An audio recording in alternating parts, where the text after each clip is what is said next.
Environmentalists think that they're above the law. This week, Just Stop Oil were filmed smashing up a petrol station. Listen, I'm old enough to remember when white hooligans smashing up an ethnic minority business would be considered a crime. But while the police are busy dancing the Macarena at a pride parade or arresting people for tweets, climate hooligans feel free to break the law with impunity. We have a two-tier policing system in this country where people with woke opinions are seemingly above the law, while the rest of us can't even fart in our own homes without having our doors kicked in by the offence police. Even worse, instead of locking these idiots up, our supposedly conservative government listens to them and says, "That's a good idea," so we stop drilling for oil and gas. And all because green idiots hypnotised our complacent governments into pursuing this net zero nonsense. Anyone who supports net zero should do the decent thing this winter and refuse to use any of our scarce energy so that vulnerable people who need it can heat their homes. In fact, if Just Stop Oil are so worried about carbon footprints, they can reduce their own carbon footprint to zero by going to live in the sea. What do you think of Just Stop Oil and the green activists? Do you think I'm right in claiming that they're responsible for the energy crisis? There's a lot of truth in the argument. There are actually so many spurious statistics when it comes down to the environment, where both sides of the coin actually, in certain instances, have validity. But what concerns me the most, to be honest, is the fact that it's, like so many other popular narratives these days, has become something that you're only supposed to side with the mainstream narrative. And if you don't, you're vilified. Yeah. And debate, opinion, and research and scrutiny. I mean, you know, anything to do with science, especially. I mean, scrutiny is what was supposed to have brought us through the Enlightenment and brought us to today. Yeah. And yet now we turn our back on scrutiny because populist opinion is the most important thing. Yeah. And Sophie, I saw you nodding your head. Welcome to the show, by the way. But do you think what Just Stop Oil and other environmental activists is fair? They're stopping people going about their business. They're digging tunnels under roads. This week they're smashing up a petrol station. Well, look, I live in a place called Thurrock in Essex, which is where all of the oil terminals are, and they have literally held my community to ransom. And I'm not even joking. What they've done is they've dug tunnels underneath our road. They've dug up our road surfacing. They've consistently, for at least the last 6 months, probably to the last year, glued themselves to the M25s or inroads in Thurrock. And unfortunately, because of the road infrastructure and how it works in Thurrock, if there is even a little bit of traffic, the whole thing becomes gridlocked. People, including myself and my parents and my neighbours and my community, are no longer able to get to work. Our bin collections have had to be delayed because they can't get to the bin ports because they've utterly decimated our roads, which is really environmental, by the way. You're an environmental activist, yet now my roads are going to have to be strewn across with rubbish because of your stupid activism. They've cost our council so much money, and that money is supposed to be going to our services, to our schools, to the most vulnerable people in my community that need that money to help them get through the cost of living crisis. But instead, it's going to be picking after these little rats that are trying to, glue themselves to our road.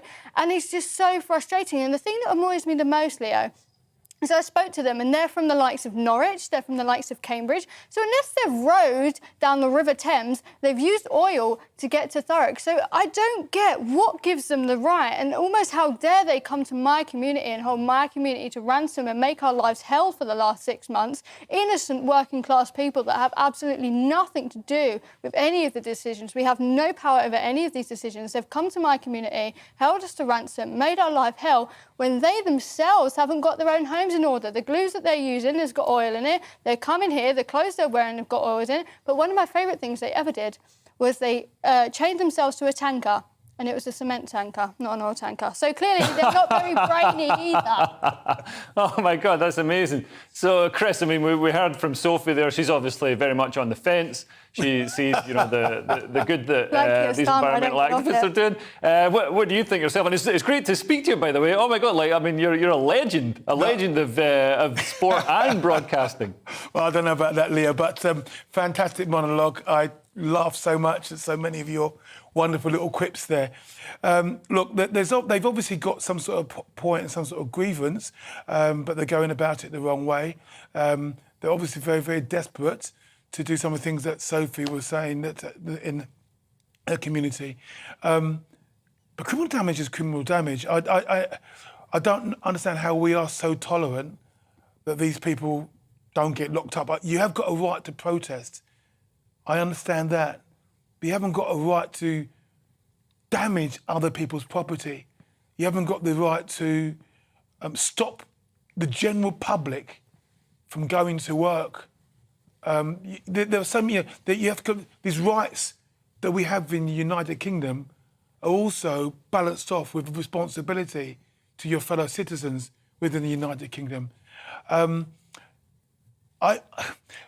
not necessarily on the climate agenda's bandwagon. I really can't think that the little human bipods that are walking around this earth can really disturb the ecosystem of the planet. I'm sure the planet will shrug us off way before the planet itself falls apart. But I do understand that they've got anxiety.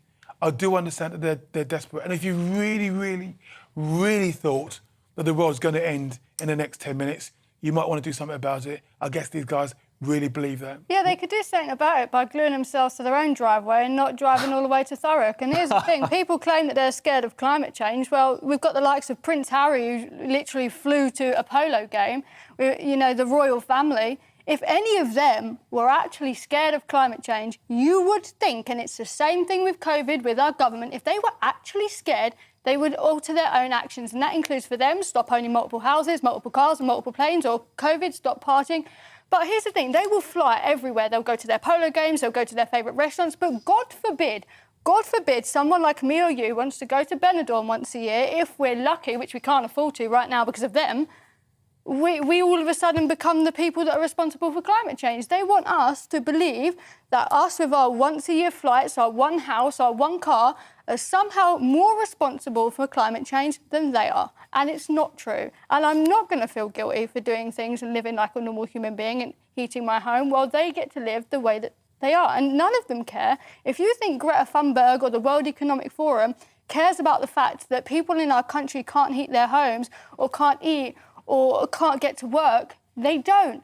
None of them do. So it's about time we stop idolising these people and encouraging them, because they don't care how me and you live. They're not struggling to pay their bills at all. It's us that are. And it does sort of undermine their argument when you see so many people who have been so vociferous in the climate change argument, saying we need to cut down on our fossil fuel usage and restrict flights and all the rest of it, such as the Obamas, then buying a house, a multi-million-pound house at sea level. And if they're so certain sea levels are going to rise, they're either very confident that we can reverse this, or they don't mind losing whatever it is, $50 million house to rising sea levels. Also, and I'd like to ask Todd about this. We've seen a lot of the climate change activists. They stop, working class people going to work. All the climate change activists I've seen seem to be super posh and super white. Like most things to do, when we look at the culture war and we look at that side of the argument, so much activism seems to come from posh, white, middle class people who very loudly like to speak and project on behalf of working class Joe. And they forget that, the working class majority is effectively the backbone of any single Western democracy. If we believe in meritocracy and if we believe in democracy, this sense of this Western liberal freedom was created on the pretext that finally working class Joe was going to be able to have a say and be able to predetermine how things are run. So to have this going on, as Sophie's eloquently pointed out, in terms of an elitist minority who are effectively dictating to everybody how they're supposed to live, who don't share the same values as working class Joe, and who don't understand what working class Joe has to go through on a daily basis. And responding to the green agenda issue we were discussing, Janice says, I've just watched the clip of the lady damaging the petrol pumps. Does she not realise that she is wearing plastic glasses derived from oil? Funny that she has a high vis on too. This is exactly what we're talking about, Sophie. There's the hypocrisy of environmental protesters. We saw Greenpeace going out to try and stop drilling in the North Sea. They were literally in those inflatable speedboats, which are made from plastic as well, made from synthetic materials, and they were burning oil. They were burning diesel to do it. It's like, why are you burning diesel to try and stop other people from using diesel? If diesel is so unnecessary, if we really don't need to dig it out of the Earth's crust, then why don't you ride a horse out in the North Sea or do it some other way? Great. I mean, do you think, just go to my panel here, do you think the natural things that happen in the Earth, like volcanoes, do you think they have a big impact?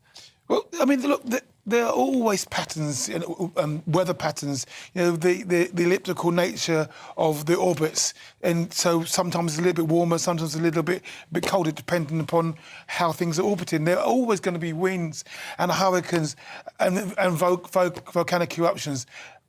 I don't know how many billions of years the planet's been here. Yeah. But it seemed to have survived all of that sort of stuff, and it will do way after we are gone. And John says, touch your vehicles or pump I'm using, or me, and you will need medical treatment urgently. I don't know if that was a request or a warning. Anyway.